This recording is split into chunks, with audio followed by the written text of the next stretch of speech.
जिंदगी के भिन्न रंगों को समेट कहानी का आकार देता हूं। कुछ इसलिए ही तो कहानीकार कहलाता हूं। मित्रों, हमारी कहानियां सुनने के लिए हमारा चैनल सब्सक्राइब जरूर करें और याद रहे बेल आइकॉन दबाना ना भूलें। वो जगह जहां अनहोनी होती है, जहां लोग कुछ ऐसा देखते हैं जिस पर यकीन नहीं किया जा सकता और जो उन्हें अंदर तक दहला देती है, उस जगह को हॉन्टेड कहते हैं। मित्रों, सुना रहा हूं आगे की कहानी द ग्रेवयार्ड भाग 2। बता दूं, यह कहानी काल्पनिक है और सिर्फ मनोरंजन के लिए बनाई गई है।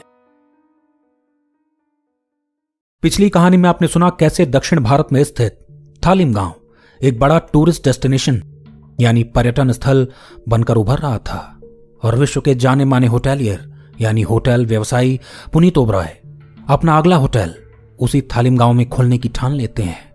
वो अपने असिस्टेंट सुधीर सक्सेना के साथ जब गांव की उस बिल्डिंग यानी इमारत पहुंच जाते हैं जिसे वो होटल में बदल देना चाहते थे, तो उनके मित्र सागर और किरण भी वहां आ जाते हैं। उस जगह की खास बात यह थी कि वो इमारत अंग्रेजों के जमाने से बनी थी और जिसके ठीक सामने थालिम गांव का वो ग्रेवयार्ड यानी कब्रिस्तान बना था, जिसके आसपास भी कोई जाता नहीं था।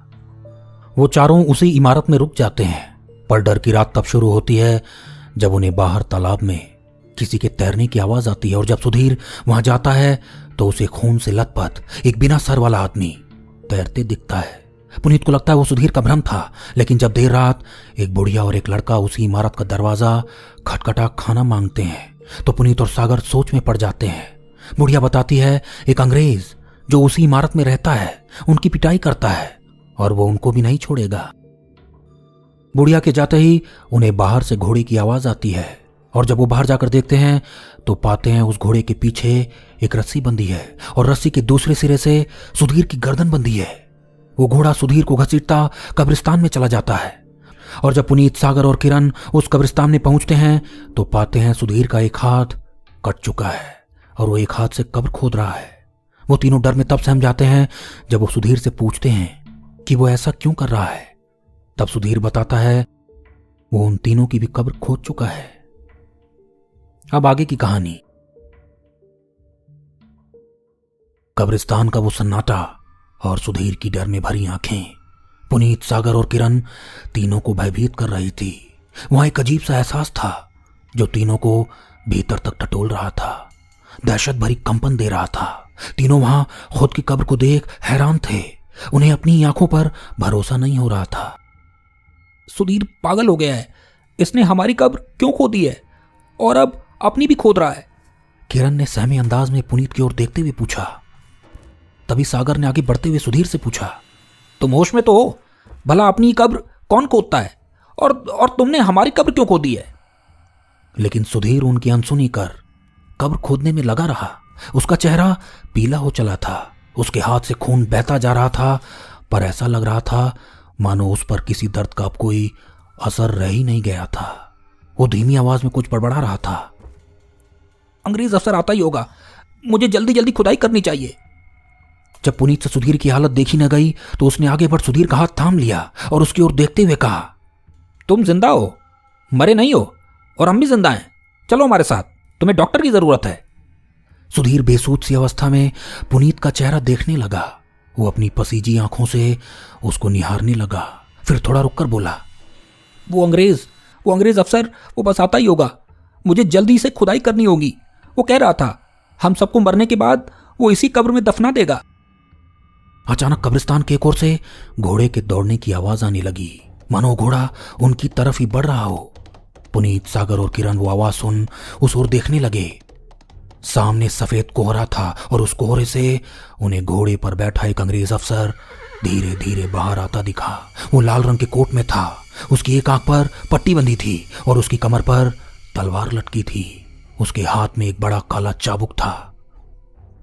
पुनीत, सागर और किरण अपनी आंखों पर यकीन नहीं कर पा रहे थे। ये अंग्रेज तो बिल्कुल वैसा ही दिखता है जैसा उस बुढ़िया ने कहा था, सागर ने कहा।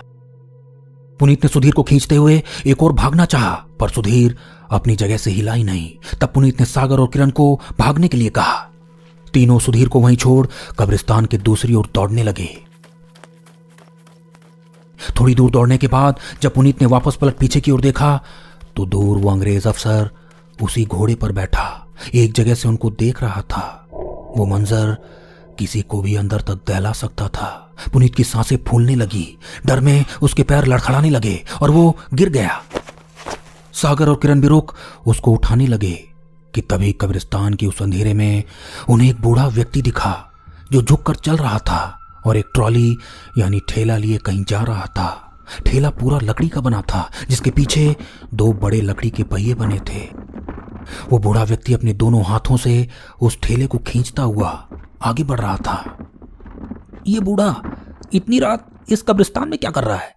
और इस तरह के ठेले अब कहाँ बनते हैं? लकड़ी के पहिए लगे हैं। सागर ने पुनीत और किरण की ओर देखते हुए कहा। हमें इससे पूछना चाहिए, ये हमारी मदद कर सकता है। पुनीत ने उठते हुए कहा। तीनों उस ओर बढ़ गए और उस बूढ़े व्यक्ति के पास जाकर रुक गए। वो बूढ़ा व्यक्ति बेहद कमजोर था। उसके गले में एक लाल रंग का गमछा था और वो बस किसी तरह उस ठेले को खींच पा रहा था। उसके दोनों पैर खून से लथपथ थे और वो लंगड़े पांव ही चल रहा था। बाबा, इतनी रात यहाँ कब्रिस्तान में आप क्या कर रहे हैं? यहाँ रुकना खतरे से खाली नहीं, हमें आपकी मदद चाहिए, पुनीत ने कहा। उस बूढ़े व्यक्ति ने भारी सांस भरते हुए पुनीत की ओर देखा और फिर अपनी झुकी पीठ को सीधा करते हुए बोला, बेटा काम कर रहा हूं, लेकिन तुम लोग यहाँ क्या कर रहे हो? तुम्हें यहाँ से फौरन भाग जाना चाहिए, वो अंग्रेज आता ही होगा। बूढ़े व्यक्ति ने कहा। कौन है ये अंग्रेज और हर कोई यहाँ ये क्यों कह रहा है कि हमें भाग जाना चाहिए? पुनीत ने पूछा। वो अंग्रेज वो आम अंग्रेज नहीं है, उसे पीटर सेम्प्रॉस कहते हैं। वो बड़ा ही क्रूर है और लोगों पर अत्याचार करता है।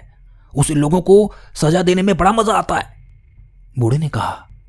पीटर सेम्प्रॉस? हमने इस नाम से तो एक कब्र देखी थी, सागर ने कहा। उसके नीचे द घोस्ट भी लिखा था। वो तुमसे तुम्हारी कब्र खुदवाएगा और तुम्हें दफना देगा, बूढ़े व्यक्ति ने कहा। हाँ, हमारा साथी सुधीर भी, वो अपनी कब्र खोद रहा था, लेकिन उसने हम तीनों की भी कब्र खोद दी थी, पुनीत ने कहा। क्या वो तुम तीनों की भी कब्र खोद चुका था? उस बूढ़े ने घूरते हुए पूछा। हाँ, पुनीत ने कहा। तो अब तुम्हें कोई नहीं बचा सकता। एक बार अगर कब्र खुद गई तो वो अंग्रेज दफना कर ही दम लेगा। इतना कह वो बूढ़ा व्यक्ति ठेले को खींचता अंधेरे में एक ओर चला गया। यहां क्या हो रहा है? इस बूढ़े का कहना है वो मरा हुआ अंग्रेज लोगों को मारता है और हमें भी मार देगा, सागर ने हैरानी में पूछा। ये उसकी आत्मा है। गांव वाले ठीक कहते थे, ये ग्रेवयार्ड हॉन्टेड है। हमें तुरंत इस कब्रिस्तान से बाहर निकल जाना चाहिए, किरण ने कहा। तीनों डर में भागते हुए कब्रिस्तान से बाहर की ओर आने लगे कि तभी किरण एक और देख जोर जोर से चिल्लाने लगी। पुनीत और सागर ने भी जब उस ओर देखा तो वो अंदर तक कांप उठे।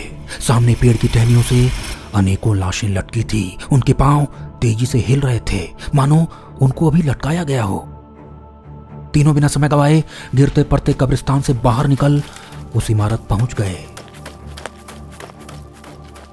पर इमारत के अंदर का हिस्सा कुप अंधेरे में था। इमारत का हर कोना एक अजीब से सन्नाटे से घिरा था।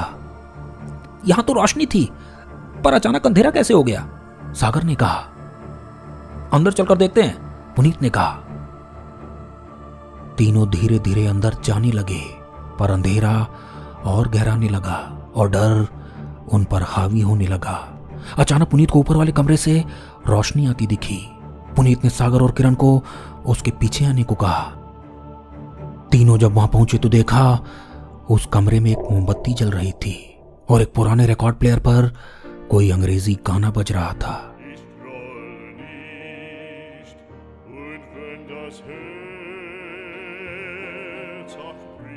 ये कमरा तो हमने देखा ही नहीं था, पुनीत ने कहा।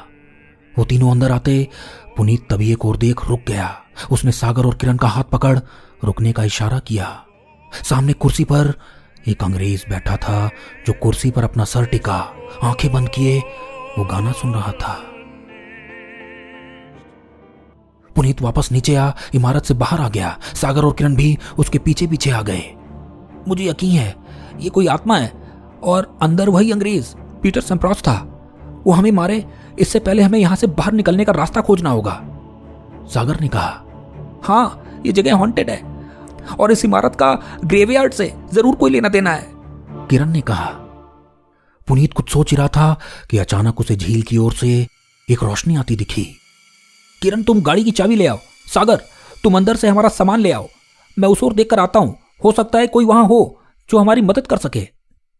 पुनीत तेजी से झील की ओर बढ़ गया। जब वहां पहुंचा तो उसने देखा एक व्यक्ति झील के अंदर नाव पर बैठा था और एक कागज पर कुछ लिख रहा था। चांदनी रात में झील का पानी उस नाव को अपने थपेड़ों से सहला रहा था। झील चारों ओर से घने जंगल से घिरी थी और उस जंगल के सन्नाटे में झील के पानी की आवाज साफ सुनाई दे रही थी। हेलो, हमें आपकी मदद चाहिए, पुनीत ने कहा। पुनीत की आवाज सुनते ही वो व्यक्ति रुक गया और पुनीत की ओर देखते हुए बोला, इतनी रात यहां क्या कर रहे हो? चले जाओ, ये जगह ठीक नहीं। वो आदमी एक फटे पुराने कुर्ते में था जिस पर खून के धब्बे लगे थे। उसने तुरंत अपनी छोटी लालटेन हाथ में ले ली और उसकी रोशनी में अपनी आंखें नीचे पुनीत को देखने लगा। हमें कोई अंग्रेज दिख रहा है और हमारे साथ अजीब घटनाएं हो रही हैं। क्या तुम बता सकते हो ये सब क्या है? पुनीत ने पूछा। तुम्हें उस बुढ़िया ने आगाह किया था पर तुम माने नहीं। खैर, उस अंग्रेज की एक कहानी है। जब भारत गुलाम बन गया तो उस इलाके का पहला अंग्रेज अफसर वही पीटर सेम्प्रॉस था। वो बहुत ही क्रूर अंग्रेज था और गांव के लोगों को मारता रहता था। वो लोगों को कभी चाबुक से मारता था तो कभी पेट से लटका देता था। लेकिन भारत आने के कुछ दिन बाद ही एक मुठभेड़ में उसकी हत्या हो गई। पर उसका आतंक वहीं नहीं रुका। लोगों को उसके मरने के बाद भी वो दिखता था। इसीलिए उसकी कब्र पर जाते वक्त उसके साथी अंग्रेजों ने द घोस्ट लिखवा दिया था। हम यहां से बाहर कैसे निकले? पुनीत ने पूछा। ये तो कोई नहीं जानता। हां, तुम्हें शायद इसका जवाब उस कब्रिस्तान में ही मिल सकता है। इतना कह वो व्यक्ति अपनी नाव को आगे बढ़ा झील की ओर निकल गया। जाते वक्त जब वो चप्पू चला रहा था तो पुनीत उसके हाथों पर साफ कोड़े के निशान देख सकता था। क्या पुनीत, सागर और किरण उस अंग्रेज से बच पाएंगे या फिर वो भी कब्रिस्तान का ही होकर रह जाएंगे? सुनाऊंगा आगे की कहानी द ग्रेवयार्ड भाग 3 में। मित्रों, यदि यह कहानी आपको पसंद आई तो इसे लाइक और शेयर जरूर करें और हां, हमारे चैनल को सब्सक्राइब करना और बेल आइकन दबाना ना भूलें। आप हमें फेसबुक पर भी सुधांशु राय ऑफिशियल से फॉलो कर सकते हैं और कहानीकार सुधांशु राय से जुड़े रह सकते हैं।